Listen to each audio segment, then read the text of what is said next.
guys, welcome back to my YouTube channel Thinkora LR and QA for IP MAT CUET and other BBA entrance examinations। तो कैसे हो आप सब? I hope बहुत बढ़िया होगे, बहुत बढ़िया कर रहे होगे अपने बोर्ड एग्जाम के लिए, अपने IP मैट एग्जाम CUET वगैरह के लिए। तो लास्ट वीडियो में हमने देखा था कि क्वाड्रेटिक इक्वेशन क्या होता है, उसके रूट्स कैसे निकालते हैं। अब हम देखेंगे नेचर ऑफ रूट्स। आज के वीडियो में हम देखेंगे नेचर ऑफ रूट्स और maximum and minimum value of quadratic equation. ये हम सीखेंगे ग्राफ के थ्रू। तो आज की वीडियो शायद थोड़ी सी लंबी हो जाए, 15-18 मिनट की, तो you will have to watch till end. ये थोड़ा सा इंपॉर्टेंट टॉपिक रहने वाला है, इंदौर भी टच कर जाएगा इस चीज़ पे। तो ना अब देखते हैं सबसे पहले नेचर ऑफ रूट्स क्या होता है। नेचर ऑफ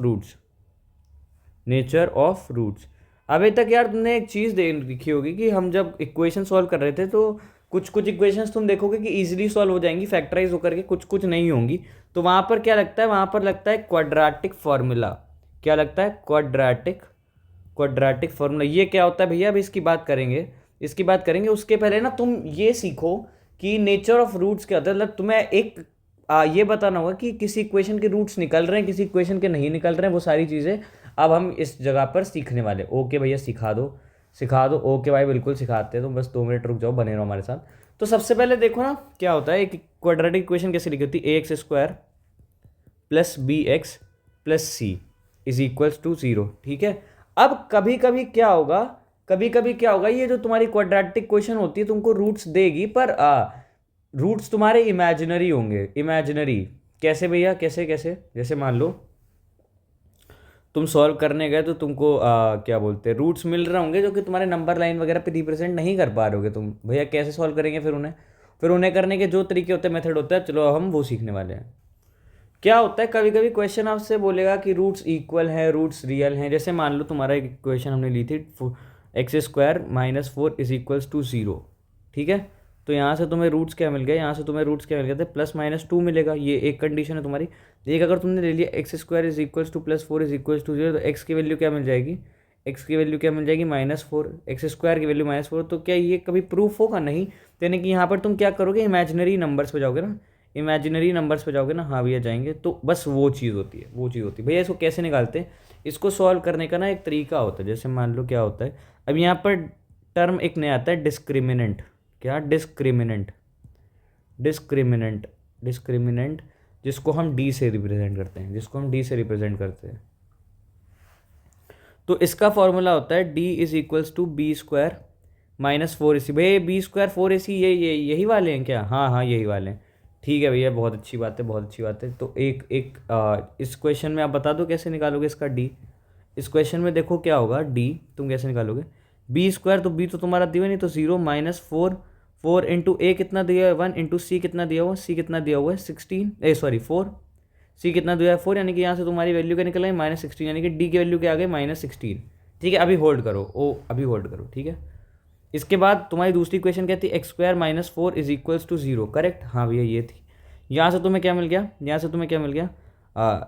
b² - 4ac लगाया तुमने। b² - 4ac लगाया, यानी कि b² - 4ac लगाया। तो b² में तो 0 -4 इंटू a कितना है? 1 इंटू c कितना है? -4। ये किसके इक्वल आ जाएगा? d is equals two plus का 16। यहाँ क्या देख रहे हो? -16। यहाँ क्या देख रहे हो? +16। यानी कि अब यहाँ से तुम क्या कंक्लूड कर सकते हो कि जब d तुम्हारा ग्रेटर देन 0 होगा, क्या? जब d तुम्हारा ग्रेटर देन 0 होगा तो रियल एंड अनइक्वल रूट्स आएंगे। d लेस देन 0 होगा तो क्या आएगा? इमेजिनरी रूट्स आएंगे। ओके भैया। एक केस और होता है, क्या भैया? d is equals to 0। एक केस तुम्हारा होता है d इज इक्वल्स टू 0। इस केस में भैया क्या होता है? इस केस में होता है जो रूट्स होते हैं, roots are real and equal. इस केस में क्या होगा? जो तुम्हारे रूट्स होते हैं वो रियल एंड इक्वल होते हैं। क्लियर है? हाँ भैया क्लियर है। अब यहीं से आता है क्वाड्रेटिक फार्मूला। हम उसकी तरफ बढ़ते हैं। भैया आगे बढ़ने से पहले ना एक इक्वेशन दिखा दो जिसके रूट्स इक्वल होते हैं। एक इक्वेशन दिखा दो जिसके रूट्स इक्वल होते हैं। मैंने कहा अच्छा आ जाओ। मैंने कहा एक इक्वेशन ले लो x² - 6x + 9। ठीक है भैया, ले ली, इज इक्वल टू 0। ठीक है। अब इसके रूट्स निकाल लो भैया। आपने बताया था रूट्स के लिए पहले इन दोनों का मल्टीप्लाई, फिर इसका प्राइम फैक्टराइजेशन, यानी कि 3 × 3 होता है, यानी कि x² -3x प्लस 9 कर लेंगे, ठीक है, बहुत अच्छी बात है। यहाँ से भाई हमने x कॉमन कर लेंगे तो ये हो जाएगा x-3, फिर यहाँ से भी -3 कॉमन कर लेंगे तो ये हो जाएगा x-3 इज इक्वल टू 0। अरे भैया ये क्या, ये तो x-3 इधर है, ये x-3 इज इक्वल टू 0, और यहाँ पे x बराबर 3 इधर से भी आ रहा है और x बराबर 3 इधर से भी आ रहा है, रूट्स तो इक्वल हो गए। हाँ मैंने कहा हाँ। अब मैंने कहा चलो अच्छा डी चेक कर लो इसी बात पे, डी 0 कैसे, तो बी स्क्वायर कितना हो गया, बी स्क्वायर कितना हो गया 36 -4 इंटू ए 1 था इंटू सी तुम्हारा 9 था, यानी कि 36 - 36 इज इक्वल टू 0। अरे हाँ ये तो जादू हो गया, जादू। कोई नहीं, जादू नहीं है यार, वो सिंपल सा ही जो चीज़ थी वही है। अभी ये सब देखेंगे ना ये क्यों हो रहा है, जब आप ग्राफ में आओगे ना तब देखेंगे आखिर ये क्यों हो रहा है। चलो आप बढ़ते हैं आगे की तरफ। अब सॉरी, अब ना हम देखेंगे कि आपका जो क्वाड्रेटिक इक्वेशन होता है, आपका जो क्वाड्रेटिक इक्वेशन होता है उसका ग्राफ क्या होता है। उसका ग्राफ, वो जो ग्राफ बनाता है वो ग्राफ बनाता है किस किस का ग्राफ बनाता है, वो ग्राफ बनाता है पैराबोला का। वो ग्राफ बनाता है पैराबोला का। पैराबोला कैसा दिखता है, पैराबोला ऐसा दिखता है, पैराबोला कुछ ऐसा दिखता है, पैराबोला कुछ ऐसा दिखता है। अब जिस पॉइंट पे क्या, जिस पॉइंट पे वो एक्स एक्सिस को टच कर रहा होता है, जिस पॉइंट पे वो एक्स एक्सिस को टच कर रहा होता है वो पॉइंट होता है माइनस का b/2a, वो पॉइंट होता है माइनस का b/2a, या फिर एक्स एक्सिस पे टच करा दो, या फिर देखो जब वो एक्स एक्सिस को टच कर रहा होगा यहाँ पे, तो उसका जो लीस्ट पॉइंट, जो टिप वाला पॉइंट होता है, जैसे मान लो ये लिखा हुआ है, अब ये ग्राफ यहाँ आ रहा है, तो ये जो ये ग्राफ का, ये जो इस शेप का जो लीस्ट पॉइंट होगा ना, इस पैराबोला का जो लीस्ट पॉइंट होगा वो क्या होगा, वो होगा माइनस का b/2a, माइनस का b/2a, ठीक है। ये जो पॉइंट होता है, ये जो पॉइंट होता है, ये होता है मिनिमम वैल्यू, ये होता है मिनिमम वैल्यू, ये होता है मिनिमम वैल्यू। भैया ये कब होगा, भैया ये कब होगा, जब आपका a ग्रेटर देन 0 होगा। आपका जब a ग्रेटर देन 0 होगा तब आपको मिनिमम वैल्यू मिलेगी, और वो मिनिमम वैल्यू क्या होगी, ये होगी a ग्रेटर देन जब 0 होगा ना, तब आपका जो ये पैराबोला का मुंह होगा ये ऊपर की तरफ होगा। अब अच्छा भैया a लेस देन 0 होगा तब, a लेस देन 0 होगा तब आपका पैराबोला कुछ यूँ बनता है। तब अब देखो, अब मिनिमम वैल्यू तो नीचे से एक्सटेंड करती जाएगी है ना, मिनिमम वैल्यू तो देखो यहाँ पे क्या है, मैक्सिमम वैल्यू आपको क्यों नहीं मिलेगी, क्योंकि ये ग्राफ ऊपर की ओर ऐसे चलता चला जाएगा, चलता चला जाएगा, एक पॉइंट यहाँ आके बंद होगा ना, ऐसे ही ये ग्राफ नीचे की तरफ बढ़ता जाएगा बढ़ता जाएगा, यहाँ पे आके मैक्सिमम पे बंद होगा ना, तो ये भी वैल्यू होती है माइनस का b/2a। ये पॉइंट होता है जहाँ पे आपको मैक्सिमम वैल्यू मिलेगी, और वो मैक्सिमम वैल्यू का फॉर्मूला या मैक्सिमम या मिनिमम वैल्यू का फॉर्मूला क्या होता है, वो होता है d/4a, माइनस का d/4a, that is your maximum या मिनिमम के फॉर्मूले की, मतलब मैक्स की वैल्यू। अब देखो मैक्सिमम पॉइंट हम देख लेते हैं, इस इक्वेशन का क्या रहने वाला है। क्या इक्वेशन थी, x-3 का होल स्क्वायर, यानी कि x² - 6x + 9 is equal to 0। अब क्या है, a ग्रेटर देन 0, तो इसकी मैक्सिमम वैल्यू क्या होगी, इसकी मैक्सिमम वैल्यू क्या होगी, इनफाइनाइट होगी। अब जो point eight which x is minimum कैसे पता चलेगा, माइनस का b/2a, माइनस का b यहाँ पे क्या है आपका 6 हो जाएगा /2a, यानी कि 2, यानी कि पॉइंट वो क्या होगा 3, क्या होगा वो पॉइंट 3। अब मिनिमम वैल्यू क्या होगी इसकी, मिनिमम वैल्यू क्या होगी, अच्छा अब ये 3 को उठा के इसमें डाल दो पहले, तो 3 3 9 9 18, 18 - 8 0, यानी कि 0 मिनिमम वैल्यू इस इक्वेशन से तुम्हें क्या मिल रही है, 0। अब इसको हम करते हैं फॉर्मूला वाइज, तो यानी कि माइनस का d/4a, यानी कि b² - 4ac माइनस बाहर b² यानी कि 36 - 4ac माइनस का 4ac यानी कि 36 अपॉन में 4a अपॉन में 4, यानी कि ये भी क्या दे देगा 0। 0 यहाँ से भी मिला, 0 यहाँ से मिला, क्या जो भी बोला बात और जो भी बताया एकदम सही बताया जी भैया, बिल्कुल सही बताया, यानी कि मिनिमम वैल्यू क्या होगी इसकी 0, इसकी मिनिमम वैल्यू क्या होगी भैया, मिनिमम वैल्यू इसकी हो जाएगी 0। तो भाई ये था कुछ आपके कॉन्सेप्ट वगैरह क्वाड्रेटिक इक्वेशन के। अब बढ़ते हैं क्वेश्चंस की तरफ, फिर देखते हैं क्या चीज़ें हमने छोड़ रखी हैं। तो गाइस अब ना देखते हैं, हम जिपमैट का एक क्वेश्चन हमारे सामने आ गया है। क्या कह रहा है question, the graph of a polynomial f(y) = fx is given shown in the figure, find the number of zeros. अब अच्छा एक बात बताओ, जैसे हम लिख रहे थे x² - 3 इज इक्वल्स टू 0, तो यहाँ पर हम क्या देख रहे थे, हम यहाँ पर क्या देख रहे थे कि x की वैल्यू जब +-3 हो रही थी तब जा करके हमारा ये जो इक्वेशन है, जो हमारी ये इक्वेशन है, ये 0 हो रही थी, ठीक है। अब हमने पढ़ा कि जो एक ग्राफ है उस पे तुमने मान लो एक ये ड्रॉ किया, पैराबोला बनाया, वाई इज इक्वल, ये तो एक पैराबोला बना रहा है, ये बनाया, तो जब ये एक्स जो है इसका पैराबोला कैसे बनेगा, इसका यू बनेगा कुछ, है ना, +-3 है ना, तो कुछ यू बनेगा।